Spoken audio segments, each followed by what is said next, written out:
엄마, 이건! 내 집을 담보로 대출받아서 너 혼자 새 집을 사려고 했구나.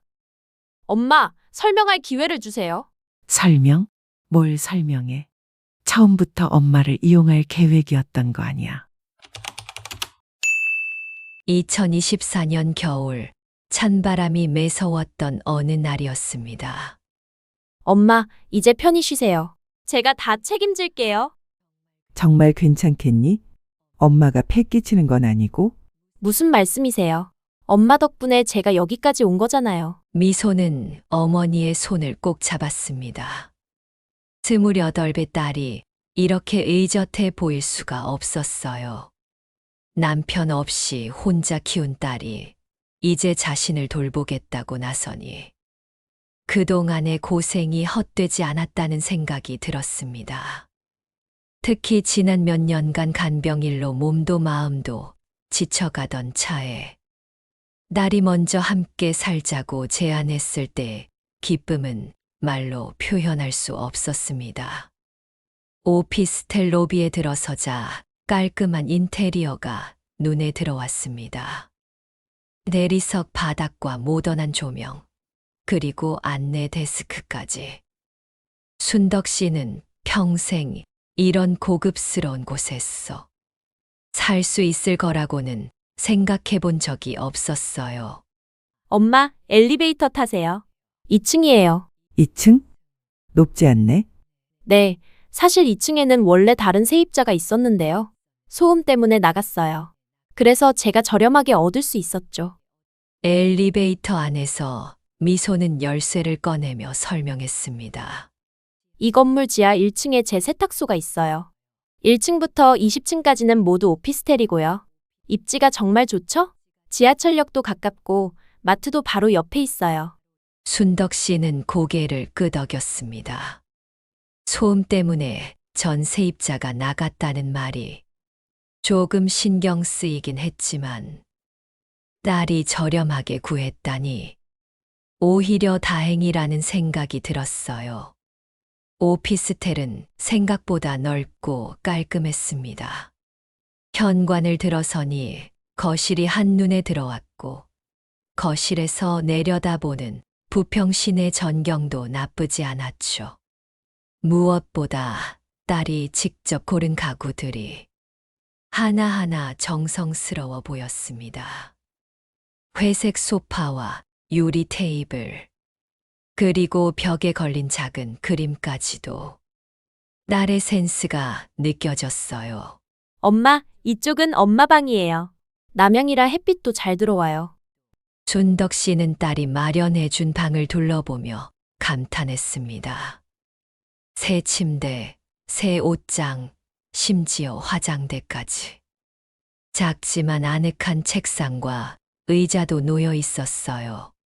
창가에는 작은 화분도 하나 있었습니다. 평생 남을 위해서만 살았던 자신을 위해 딸이 이렇게 정성을 쏟았다니요. 미소야, 고마워. 정말 고마워. 이 모든 게 얼마나 들었을까? 엄마, 돈 걱정은 하지 마세요. 세탁소 사업이 잘 되고 있어요. 요즘 무인 세탁소가 대세거든요. 24시간 운영되니까 수익도 괜찮고요. 딸의 당당한 모습을 보니 더욱 자랑스러웠습니다. 어렸을 때부터 독립심이 강했던 미소였지만 이렇게 사업까지 성공시키다니요. 그런데 엄마, 솔직히 말씀드릴 게 있어요. 딸이 잠깐 망설이더니 진지한 표정으로 말을 이었습니다. 지하에 제가 운영하는 세탁소가 있어요. 대형 산업용 세탁기 12대가 24시간 무인으로 돌아가거든요. 그래서 소리나 진동이 좀 있어요. 사실 이전 세입자가 그 때문에 이사를 갔거든요. 순덕 씨는 잠깐 당황했습니다. 그제서야 딸이 왜 이 좋은 집을 저렴하게 구할 수 있었는지 이해가 되었어요. 그런데 엄마는 괜찮으실 거예요. 워낙 고생 많이 하셔서 적응력도 좋으시고 간병 일하실 때도 밤에 깨시는 거 별로 안 힘들어 하셨잖아요. 미소는 어머니의 표정을 살피며 조심스럽게 말했습니다. 처음에는 조금 신경 쓰일 수도 있지만 금세 익숙해지실 거예요. 그리고 이 정도 조건으로 이런 좋은 곳에서 살 수 있는 기회가 또 언제 있겠어요? 순덕 씨는 고개를 끄덕였습니다. 딸의 사업장이라니 오히려 자랑스러웠어요. 그동안 얼마나 열심히 일했으면 이런 곳에서 세탁소까지 운영하고 있을까요? 그리고 전세입자가 나간 덕분에 저렴하게 구했다니. 어쩌면 행운이라고 생각할 수도 있었습니다. 당연하지. 내가 하는 일인데 뭐가 문제겠니? 엄마는 소음에 별로 민감하지 않으니까 걱정 마라. 간병 일할 때도 병원에서 자는 거 익숙했잖니. 미소는 안도하며 웃었습니다. 엄마, 정말 사랑해요. 이제부터 편히 사세요. 제가 엄마 노후까지 다 책임질 거예요. 간병 일도 그만두시고 정말 쉬면서 사세요. 그날 저녁 딸이 정성스럽게 차린 저녁상을 받으며 순덕 씨는 행복했습니다. 갈비찜과 미역국, 그리고 각종 반찬들까지. 언제 이런 풍성한 밥상을 받아본 게 마지막이었을까요? 그동안 간병일로 몸도 마음도 지쳐 있었는데, 이제야 진짜 쉴 수 있을 것 같았어요. 엄마, 내일부터는 주변 구경도 하시고 마트도 가보세요. 근처에 복지관도 있어요. 거기서 프로그램도 많이 한대요. 그래, 고마워. 오랜만에 여유를 갖고 살 수 있겠구나. 엄마, 일찍 주무세요.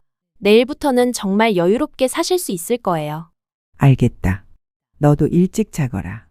세탁소 관리하느라 바쁠 텐데. 딸이 나간 후 순덕 씨는 새 침대에 누웠습니다. 오랜만에 제대로 된 침대에서 잘 수 있다는 게 꿈만 같았어요. 지금까지 살던 반지하 원룸의 좁은 침대와는 비교가 안 되었습니다. 천장을 바라보며 지난 세월을 떠올렸습니다. 남편이 일찍 세상을 떠난 후 혼자서 딸을 키우느라 얼마나 힘들었는지요. 낮에는 청소일, 밤에는 간병 일을 하며 딸의 학비를 댔던 그 시절들. 하지만 그 딸이 이렇게 성공했어. 자신을 모시겠다고 하니 모든 고생이 보상받는 기분이었습니다. 창밖으로 보이는 도시의 야경도 아름다웠어요. 반짝이는 불빛들을 바라보며 순덕 씨는 감사한 마음이 들었습니다. 잠들기 전 순덕 씨는 작은 기도를 올렸습니다. 딸의 사업이 잘 되고 이곳에서 모녀가 행복하게 살 수 있기를 바라며 말이죠. 그리고 지금까지 힘들게 살아온 자신에게도 이제는 평안한 시간이 오기를 간절히 바랐습니다. 하지만 잠들려는 순간 아래층에서 들려오는 기계음과 함께 침대가 미세하게 떨리는 것을 느꼈습니다. 이게 뭐지? 바닥을 통해 전해지는 진동이 생각보다 컸어요. 세탁기 소리도 더 크게 들렸습니다. 이제야 전세입자가 왜 이사를 갔는지 이해가 되었습니다. 처음엔 별것 아니라고 생각했어요. 며칠 지나면 익숙해지겠죠. 하지만 그 진동과 소리는 생각보다 컸고, 게다가 멈추지 않았습니다. 새벽 3시 순덕 씨는 거친 숨소리와 함께 잠에서 깼습니다. 온몸이 뻐근했어요. 밤새 계속된 진동 때문에 깊이 잠들지 못했던 것 같았습니다. 침대 옆 시계를 보니 이제 겨우 3시간밖에 자지 못했네요. 아래층에서는 여전히 기계음이 들려왔습니다. 정말 24시간 돌아가는구나. 순덕 씨는 벽에 귀를 기울여 봤습니다. 웅웅거리는 소리와 함께 주기적으로 반복되는 진동이 바닥을 통해 전해졌어요. 대형 세탁기가 탈수할 때마다 건물 전체가 미세하게 흔들리는 것 같았습니다. 정말 24시간 돌아가는구나. 아, 이거 좀 심하네. 하지만 딸이 힘들게 마련해준 집이니 참아야겠다고 생각했어요. 간병 일할 때도 병원 응급실에서 밤을 새우곤 했으니 이 정도는 견딜 수 있을 거라고 자신에게 말했습니다. 아침이 되자 미소가 아침 식사를 준비해뒀습니다. 엄마, 어떻게 주무셨어요? 응, 잘 잤다. 순덕 씨는 딸이 걱정할까봐 거짓말을 했습니다. 미소는 바쁘게 토스트에 잼을 발라가며 말했어요. 엄마, 오늘 세탁소 점검하러 업체 직원들 와요. 좀 시끄러울 수도 있어요. 괜찮으시죠? 그래, 당연히 괜찮지. 네 일인데. 그나저나 엄마, 혹시 어젯밤에 소리 들렸어요? 딸이 조심스럽게 물었습니다. 순덕 씨는 잠시 망설였어요. 솔직히 말해야 할까요? 아니면 괜찮다고 해야 할까요? 좀 들렸긴 한데 별로 신경 안 쓰였어. 다행이다. 처음 며칠은 좀 그럴 수도 있는데 정말 금세 익숙해지실 거예요. 다른 세입자들도 3층부터는 별로 문제 없다고 하더라고요. 미소는 안도한 듯 웃으며 출근 준비를 했습니다. 엄마, 저 나갔다 올게요. 점심은 냉장고에 반찬 있으니까 드세요. 딸이 나간 후 순덕 씨는 조용해진 집안을 둘러봤습니다. 오전에는 세탁소 소리가 조금 잦아든 것 같았어요. 아마 손님이 적은 시간대인가 봅니다. 그래, 낮에는 괜찮네.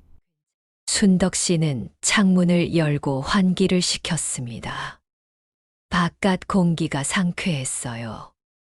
이런 좋은 곳에서 살게 되다니 딸 덕분에 복을 받은 것 같았습니다. 오후에 미소가 말했던 점검 업체 직원들이 왔습니다.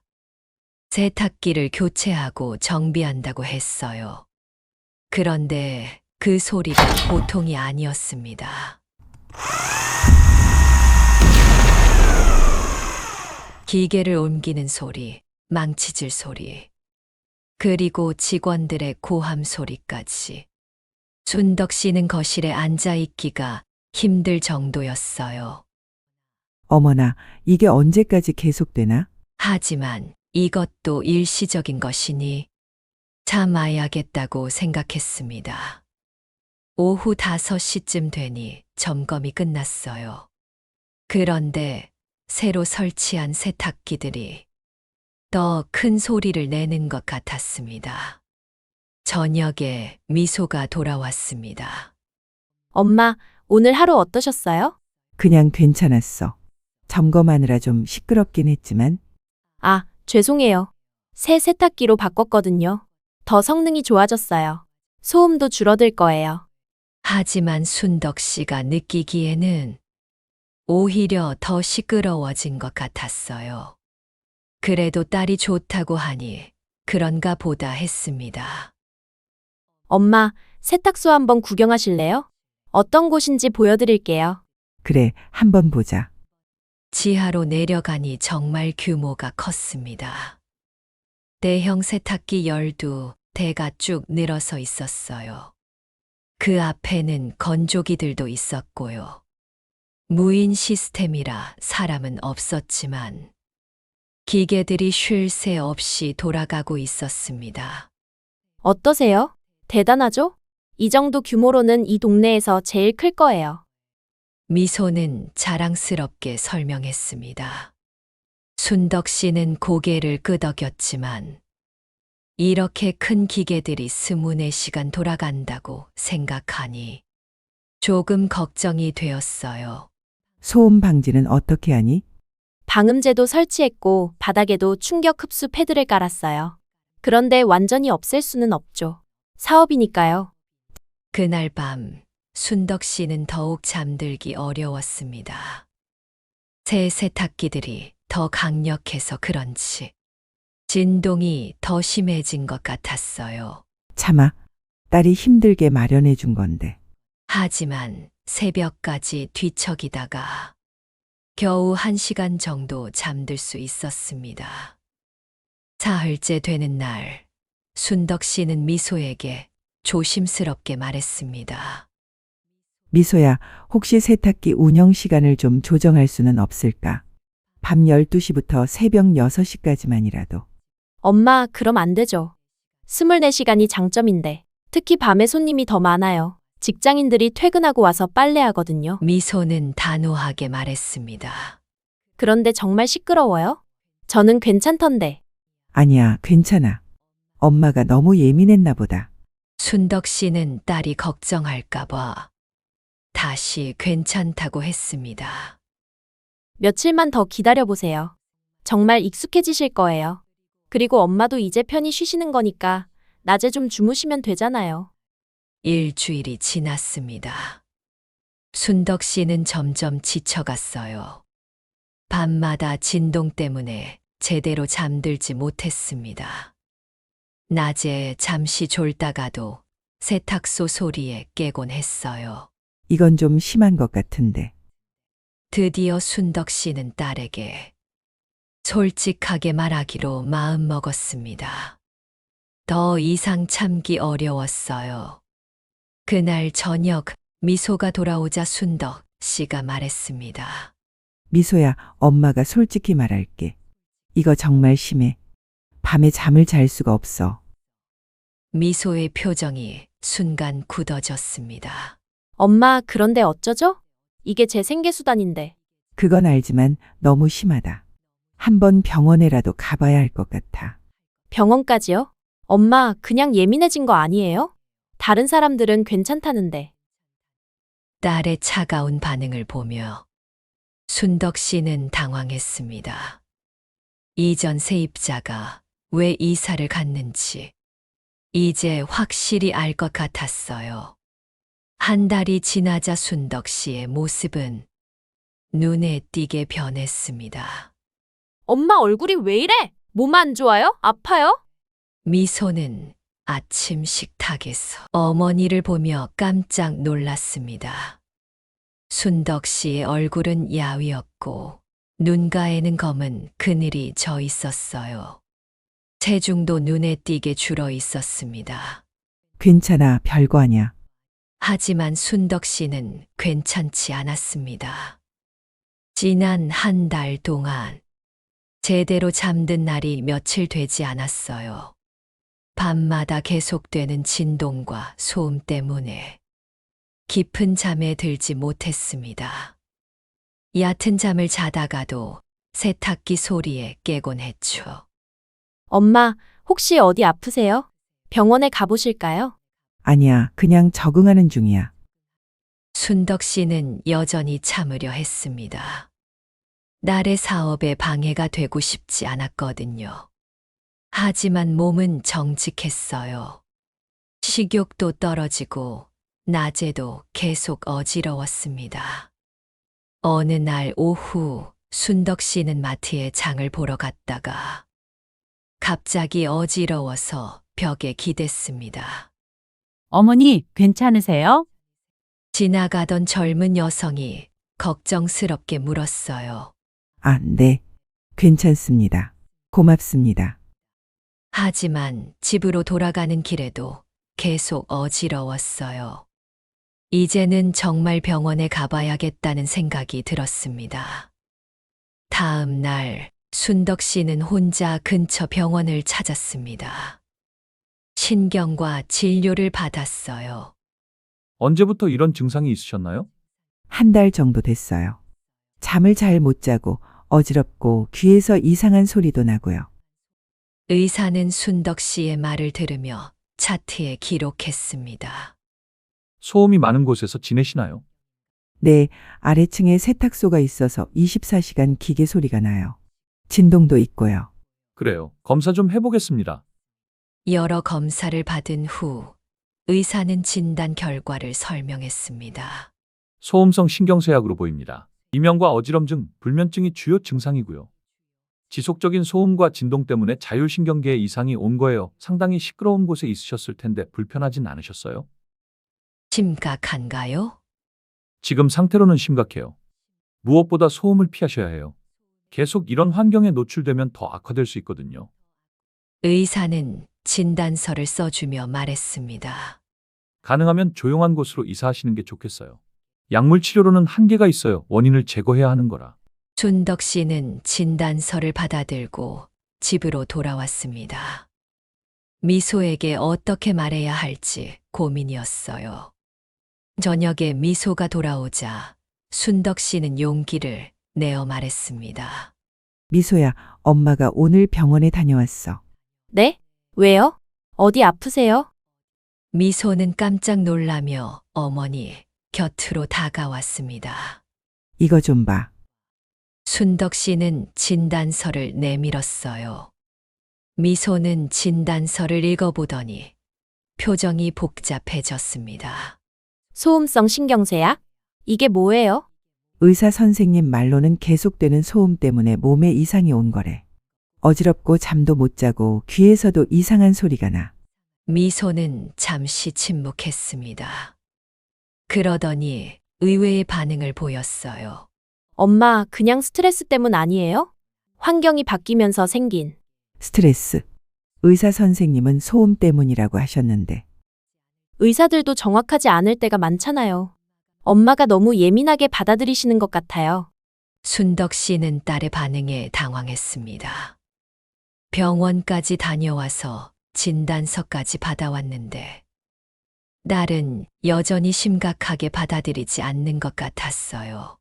미소야, 엄마가 거짓말하는 것 같니? 정말 힘들어. 아니에요, 엄마 그게 아니라. 그냥 좀 더 적응해 보시면 어떨까요? 아직 한 달밖에 안 됐잖아요. 한 달은 짧은 게 아니야. 매일 밤 잠 못 자고 이렇게 사는 게. 미소는 진단서를 다시 들여다보더니 말했습니다. 그런데 약은 처방받으셨어요? 응, 받았어. 하지만 의사 선생님이 소음을 피하는 게 가장 중요하다고 하셨어.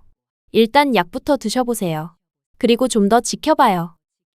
딸의 반응을 보며 순덕 씨는 실망했습니다. 자신이 꾀병을 부린다고 생각하는 건 아닐까요? 아니면 사업에 지장이 될까봐 걱정하는 걸까요? 그날 밤 약을 먹고 잠자리에 들었지만 여전히 잠들기 어려웠습니다. 진동은 계속되었고 세탁기 소리도 멈추지 않았어요. 이렇게 계속 살 수는 없는데. 순덕 씨는 천장을 바라보며 한숨을 쉬었습니다. 나를 위해 참으려 했지만 이제는 정말 한계였어요. 며칠 후 순덕 씨의 증상은 더욱 심해졌습니다. 어지럼증 때문에 제대로 걷기도 힘들었고 이명도 계속되었어요. 식욕은 완전히 사라져서 하루 한 끼도 제대로 먹지 못했습니다. 엄마, 얼굴이 너무 안 좋아 보여요. 미소도 이제야 어머니의 상태가 심각하다는 걸 느꼈습니다. 미소야, 엄마가 다시 한번 부탁할게. 세탁기 소리 좀 줄일 수 있는 방법이 없을까? 엄마, 그런데 그게 쉽지 않아요. 이미 방음 공사도 했고 충격 흡수제도 깔았는데 더 이상은. 그럼 운영 시간이라도 줄여보면 어떨까? 밤 12시부터 새벽 6시까지만이라도. 엄마, 그럼 매출이 반으로 줄어요. 밤 시간대가 가장 손님이 많거든요. 직장인들이 퇴근하고 와서 빨래하는 시간이에요. 미소는 단호하게 말했습니다. 엄마도 이해해 주세요. 이 사업으로 엄마 노후 준비하는 건데 그걸 포기하라고 하시면 어떡해요? 순덕 씨는 딸의 말에 할 말을 잃었습니다. 딸도 나름대로 이유가 있다는 걸 이해하면서도 자신의 건강은 어떻게 해야 할지 막막했어요. 그럼 엄마는 어떻게 하라는 거니? 좀 더 참아보세요. 정말 적응이 안 되시면 그때 다시 생각해봐요. 하지만 순덕 씨는 더 이상 참기 어려웠습니다. 매일 밤이 고통스러웠고 낮에도 제대로 쉴 수 없었어요. 딸이 자신의 고통을 진지하게 받아들이지 않는다는 것도 상처였습니다. 내가 이렇게나 아픈데 순덕 씨는 혼자 있을 때마다 눈물이 났습니다. 딸을 위해 참으려 했지만 이제는 정말 한계에 다다른 것 같았어요. 병원에서 받은 약을 일주일 동안 복용했지만 순덕 씨의 상태는 나아지지 않았습니다. 오히려 더 악화되는 것 같았어요. 이명은 계속되었고 어지럼증도 심해졌습니다. 이렇게 계속 살 순 없어. 순덕 씨는 혼자서라도 해결책을 찾기로 마음먹었습니다. 먼저 인터넷을 검색해 봤어요. 소음 차단에 대한 정보를 찾아본 것이죠. 방음 공사, 이중창 설치, 흡음재. 여러 방법들이 있었지만 모두 비용이 많이 드는 일들이었습니다. 그래도 건강을 위해서라면 해볼 만했어요. 다음 날 순덕 씨는 방음 업체에 전화를 걸어 견적을 받아봤습니다. 안녕하세요. 견적 좀 받아보고 싶은데요. 네, 어떤 종류의 소음인가요? 아래층 세탁소에서 나는 기계 소리와 진동이에요. 아, 그럼 바닥 방음과 벽면 방음 모두 해야겠네요. 현장 확인 후에 정확한 견적을 드릴 수 있어요. 언제 방문 편하세요? 이틀 후 방음 업체 직원이 와서 현장을 확인했습니다. 이 정도 진동이면 바닥 전체를 뜯고 방음제를 설치해야 해요. 벽면도 추가 방음제가 필요하고요. 엄청 시끄럽겠는데요? 얼마나 들까요? 못해도 500만 원은 나올 것 같아요. 순덕 씨는 깜짝 놀랐습니다. 생각보다 훨씬 많은 돈이었어요. 하지만 건강을 생각하면 해볼 만했습니다. 저녁에 미소가 돌아오자 순덕 씨는 견적서를 보여줬습니다. 미소야, 엄마가 방음 공사 견적을 받아봤어. 네? 왜요? 소음 때문에 못 살겠어서. 이 정도면 많이 나아질 것 같은데. 미소는 견적서를 보더니 얼굴을 찌푸렸습니다. 500만 원요? 엄마, 이건 너무 비싸요. 그래도 엄마 건강을 위해서라면. 엄마, 그 돈이면 차라리 좋은 실버타운에 가세요. 미소의 말에 순덕 씨는 당황했습니다.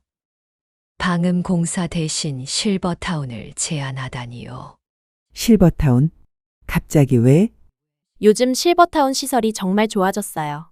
간병도 해주고 식사도 제공하고 엄마 같으신 분들한테는 오히려 더 좋을 수도 있어요.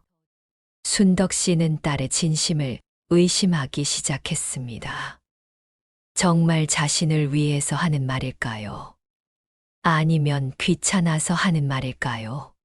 미소야, 엄마는 너와 함께 살고 싶어. 저도 그렇지만 엄마 건강이 중요하잖아요.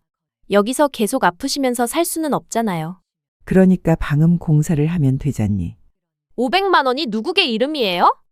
봐도 확실하지 않은데 돈만 날리는 거면 어떻게 해요? 미소는 단호하게 거부했습니다. 엄마, 솔직히 말씀드릴게요. 지금 세탁소 사업이 잘 되고 있긴 하지만 아직 안정적이지 않아요. 이런 큰 돈을 쓸 여유가 없어요. 순덕 씨는 실망했습니다. 딸이 자신보다 돈을 더 중요하게 생각한다는 느낌이 들었어요. 그럼 다른 방법은 없을까? 귀마개나 소음 차단 이어폰 같은 걸 써보시면 어떨까요? 그런 걸로 해결될 문제가 아니야. 진동도 있는데. 그럼 수면제를 드셔보세요. 병원에서 처방받으면 되잖아요. 딸의 제안들은 모두 임시 방편이었습니다. 근본적인 해결책은 되지 않았어요. 며칠 후 순덕 씨는 다른 방법을 생각해 봤습니다. 세탁소 운영 시간을 조정하는 것이었어요. 소야, 혹시 밤 11시부터 아침 7시까지만이라도 세탁소를 멈출 수 없을까? 엄마, 그럼 매출이 30% 이상 줄어요. 밤 시간대가 가장 중요한 시간이거든요. 그럼 주말이라도. 주말이 더 바빠요. 사람들이 집에 있으니까 빨래를 더 많이 하거든요. 미소는 모든 제안을 거부했습니다. 엄마, 이해해주세요. 이 사업이 우리 미래예요. 엄마 노후 자금도 여기서 나오는 거고요. 그럼 엄마는 어떻게 하라는 거니? 좀 더 적응해 보세요. 정말 안 되시면 그때 다시 생각해 봐요. 하지만 순덕 씨에게는 더 이상 적응할 시간이 없었습니다. 매일 밤이 고통스러웠고 건강도 계속 악화되고 있었어요. 어느 날 순덕 씨는 층간소음 관련 법률을 찾아봤습니다. 혹시 법적으로 해결할 방법이 있을까 싶어서요. 상가와 주거시설이 함께 있는 건물에서는 하지만 복잡한 법률 용어들을 이해하기 어려웠습니다. 게다가 딸의 사업장이니 법적 분쟁까지 가고 싶지는 않았어요. 그때 순덕 씨는 이웃들은 어떻게 생활하고 있는지 궁금해졌습니다. 복도에서 옆집 아주머니를 만났을 때 조심스럽게 물어봤어요. 혹시 아래층 세탁소 소리 들리시나요? 아, 들리죠. 처음에는 좀 신경 쓰였는데 이제는 익숙해졌어요. 그런데 저희는 3층이라 그나마 괜찮아요. 2층은 어떠세요? 좀 심해요. 아, 그럴 것 같았어요. 이전에 2층에 살던 분도 그 때문에 이사 갔거든요. 역시 다른 사람들도 느끼고 있었던 것이었습니다. 순덕 씨는 자신이 예민한 게 아니라는 확신이 들었어요. 저녁에 미소에게 이 이야기를 하자 딸의 반응은 차가웠습니다. 엄마, 남들 이야기는 신경 쓰지 마세요. 각자 상황이 다르잖아요. 그런데 이전 세입자도 그 때문에 이사 갔다고 하던데. 그 사람은 그 사람이고 엄마는 엄마잖아요. 엄마는 더 강하신 분이라고 생각했는데. 딸의 말에 순덕 씨는 상처받았습니다. 자신의 고통을 이해하려 하지 않는 딸의 모습이 낯설었어요. 미소야, 엄마가 약한 게 아니야. 엄마가 그럴 사람이니 정말 견디기 어려운 거야. 그럼 어떻게 하자는 거예요? 제 사업을 포기하라는 거예요? 그런 게 아니라 엄마도 좀 이해해 주세요. 저도 힘들어요. 사업 때문에 스트레스 받는데 엄마까지 이러시면 어떡해요? 딸의 말에 순덕 씨는 할 말을 잃었습니다. 자신의 건강 문제가 딸에게는 스트레스가 되고 있었던 것이었습니다. 그날 밤 순덕 씨는 깊은 생각에 빠졌습니다. 딸과 함께 살기 위해 이곳에 왔는데 이제는 딸에게 부담이 되고 있는 것 같았어요. 내가 너무 이기적인 건가? 하지만 동시에 억울한 마음도 들었습니다. 자신도 편히 쉴 권리가 있는데 왜 계속 참아야 하는 걸까요? 2달째 접어들면서 순덕 씨의 상태는 더욱 심각해졌습니다. 체중은 5kg이나 빠졌고 얼굴은 비쩍 말랐어요. 밤마다 반복되는 불면으로 정신도 몽롱했습니다. 엄마, 정말 괜찮으세요? 얼굴이 너무 안 좋아 보여요.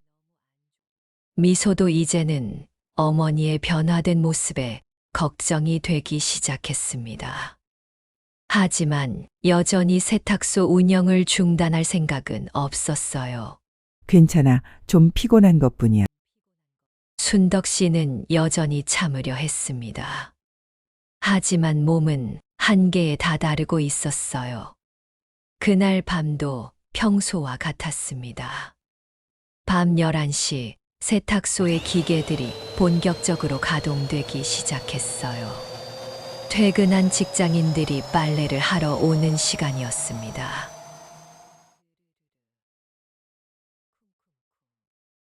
내형 세탁기들이 탈수를 시작하자 건물 전체가 흔들렸습니다. 순덕 씨는 침대에 누워 천장을 바라봤어요. 오늘도 잠 못 이루는 밤이 시작되는 것이었습니다. 새벽 2시 순덕 씨는 갑자기 가슴이 답답해지기 시작했습니다. 이게 뭐지? 숨쉬기가 어려워졌어요. 가슴이 조여오는 것 같았습니다. 일어나려고 했지만 어지러워서 제대로 일어날 수 없었어요. 미소야, 숨이. 작은 목소리로 딸을 불렀지만 들리지 않았습니다. 미소의 방은 거실 반대편에 있었거든요. 숨이 안 쉬어져. 순덕 씨는 필사적으로 핸드폰을 찾았습니다. 손이 떨려서 제대로 잡을 수도 없었어요. 겨우 119를 눌렀습니다. 119 신고센터입니다. 저기 숨이 안 쉬어져요. 주소가 어떻게 되세요? 순덕 씨는 간신히 주소를 말했습니다. 의식이 흐릿해지고 있었어요. 지금 구급차 출동하겠습니다. 의식을 잃지 마시고 계세요.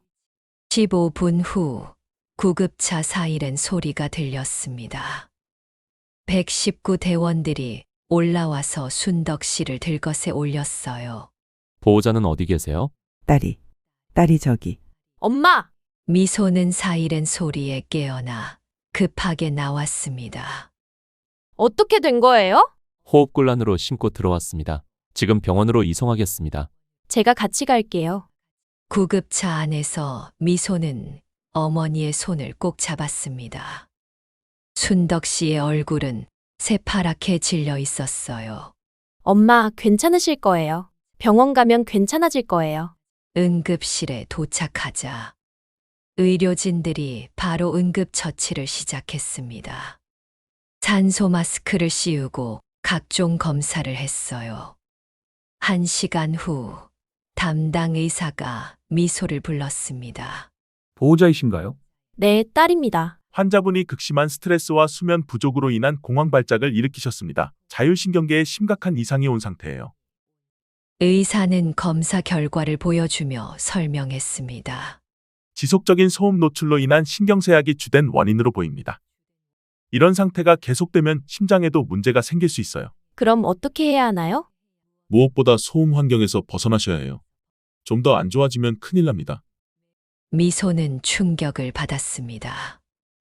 어머니의 상태가 이렇게 심각한 줄 몰랐던 것이었어요. 선생님, 그럼 정말 위험한 건가요? 네, 이대로 계속 노출되시면 생명에도 위험할 수 있습니다. 스트레스성 심장질환으로 발전할 가능성이 높아요. 어머님 혹시 가슴이 쥐어짜듯 아픈 적은 없으세요? 다음 날 아침 순덕 씨는 깨어났습니다. 병원 침대에서 눈을 뜨니 미소가 옆에 앉아 있었어요. 엄마, 깨셨어요? 여기가 어디니? 병원이에요. 어젯밤에 응급실로 실려왔어요. 순덕 씨는 어젯밤 일이 기억났습니다. 주름이 막혀서 죽을 것 같았던 그 순간 말이에요. 미소야, 엄마가 정말 아팠어. 네, 엄마. 정말 심각했어요. 의사 선생님이 더 이상 소음에 노출되면 안 된다고 하셨어요. 처음으로 미소가 어머니의 상태를 심각하게 받아들이는 것 같았습니다. 엄마, 이제 정말 뭔가 해결책을 찾아야겠어요. 순덕 씨는 딸의 말에 희망을 가졌습니다. 드디어 딸이 자신의 고통을 이해해 준 것 같았어요. 미소야, 고마워. 내가 이해해 주니까 마음이 놓인다. 엄마 건강이 가장 중요하잖아요. 그날 오후 퇴원하면서 미소는 말했습니다. 엄마, 집에 가서 방법을 찾아봐요. 뭔가 해결책이 있을 거예요. 순덕 씨는 안도했습니다. 드디어 딸과 함께 문제를 해결할 수 있을 것 같았어요. 하지만 집에 돌아온 후 며칠이 지나자 미소의 태도는 다시 돌아왔습니다. 엄마, 그런데 생각해보니까 어젯밤 일은 일시적인 것 같아요. 일시적이라고. 네, 환경 적응 과정에서 생긴 일시적인 스트레스 반응일 수도 있잖아요. 의사도 확실하게 소음 때문이라고 단정한 건 아니잖아요. 순덕 씨는 딸의 말에 실망했습니다. 응급실까지 실려갔는데도 여전히 심각하게 받아들이지 않는 것이었어요. 미소야, 의사 선생님이 분명히 소음 때문이라고 했잖니. 그렇긴 하지만 다른 요인들도 있을 수 있잖아요. 나이도 있으시고 스트레스도 있으시고. 그럼 엄마는 어떻게 하라는 거니? 좀 더 조심하시면서 지켜봐요. 순덕 씨는 절망감이 들었습니다. 응급실까지 갔다 온 일이 딸에게는 별거 아닌 일이 되어버린 것이었어요. 내 딸이 이럴 줄 몰랐다. 그날 밤 순덕 씨는 깊은 생각에 빠졌습니다. 딸에 대한 환상이 완전히 깨진 것 같았어요. 자신의 건강보다 사업이 더 중요한 딸의 모습을 보며 순덕 씨는 마음속 깊은 곳에서 무언가가 변하는 것을 느꼈습니다. 이제 내가 나를 지켜야겠구나. 응급실 사건은 순덕 씨에게 중요한 전환점이 되었습니다. 더 이상 딸에게만 의존할 수 없다는 것을 깨달은 것이었어요. 응급실 사건 이후 일주일이 지났습니다. 순덕 씨는 마지막 희망을 걸고 딸에게 제안했어요. 미소야, 엄마가 좋은 생각이 있어. 세탁소를 다른 층으로 옮기면 어떨까? 다른 층이요? 그게 가능해요? 1층 상가 자리가 비어 있던데. 거기로 옮기면 진동도 덜하고. 엄마, 그건 불가능해요. 지하에 있어야 배수 시설이나 전기 용량이 맞거든요. 게다가 이전 비용만 수천만 원이에요. 미소는 즉석에서 거부했습니다. 그럼 혹시 방음 공사라도. 엄마, 이미 말씀드렸잖아요. 500만 원씩이나 드리는 건 무리예요. 순덕 씨는 다른 방법을 제안했습니다. 그럼 엄마가 다른 층으로 이사하는 건 어떨까? 3층이나 4층으로. 그것도 돈이 들어요. 이사비, 보증금 차액, 그리고 월세도 더 비싸고요. 모든 제안이 돈 때문에 거부되었습니다. 순덕 씨는 점점 절망스러워졌어요. 미소야, 그럼 엄마는 어떻게 하라는 거니?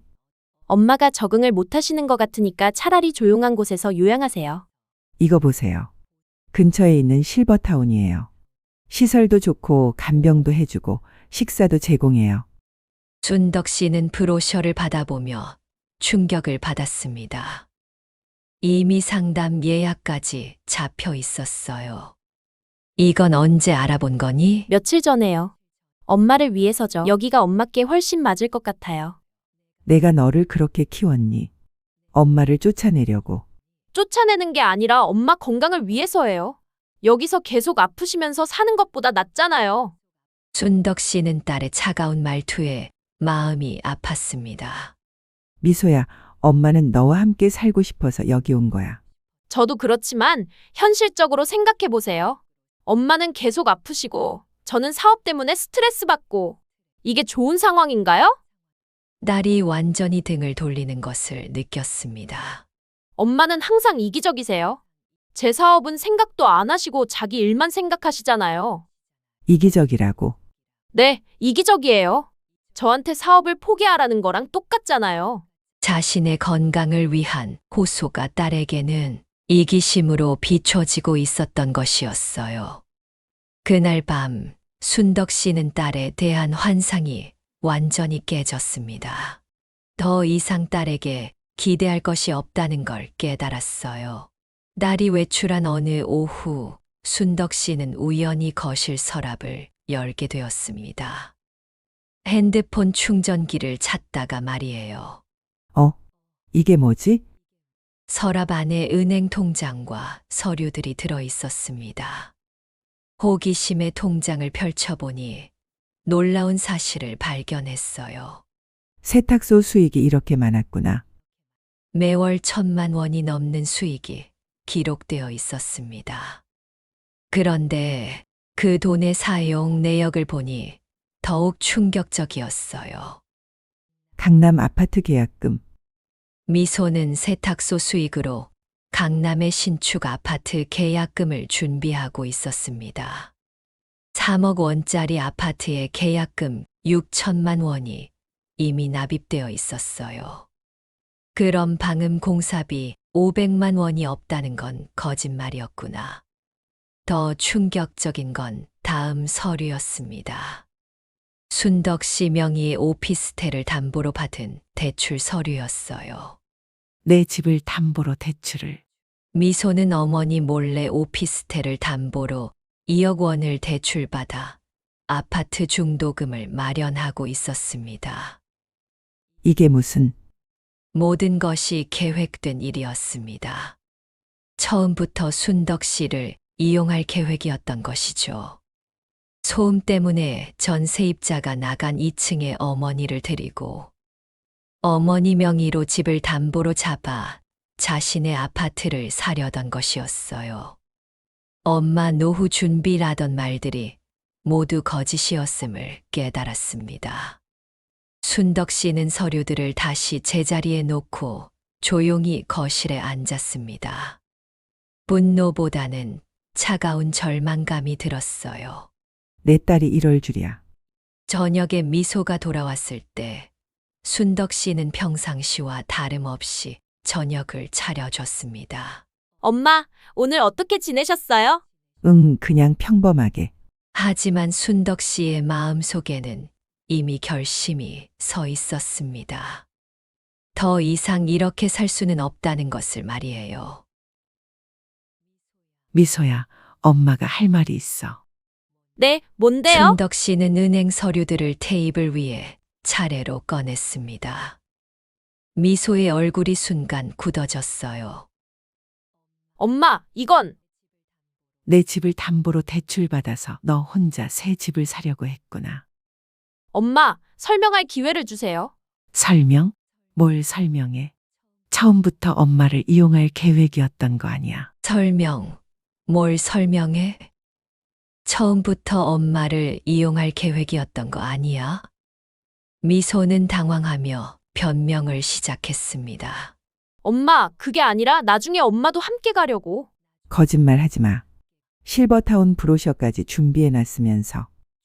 순덕 씨는 차분하게 말했습니다. 미소야, 이제 내 인생은 네가 책임져라. 엄마, 무슨 뜻이에요? 엄마는 이제 여기서 나갈 거야. 이 집도 팔 거고. 그럼 제 사업은 어떻게 해요? 그건 네가 알아서 해. 엄마 명의로 받은 대출도 내가 갚고. 미소는 급히 어머니 앞에 무릎을 꿇었습니다. 엄마, 죄송해요.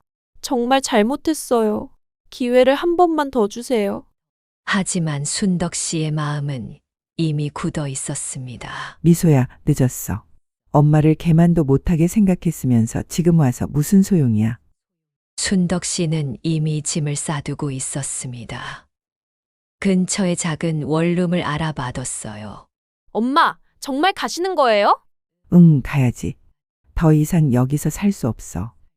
일주일 후 순덕 씨는 조용한 주택가의 작은 원룸으로 이사했습니다.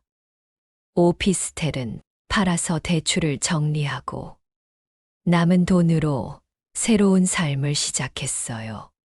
6개월 후 순덕 씨는 다시 간병 일을 시작했습니다. 하지만 이번에는 자신을 위해서였어요. 조용한 집에서 편안하게 잠들 수 있는 것만으로도 행복했습니다.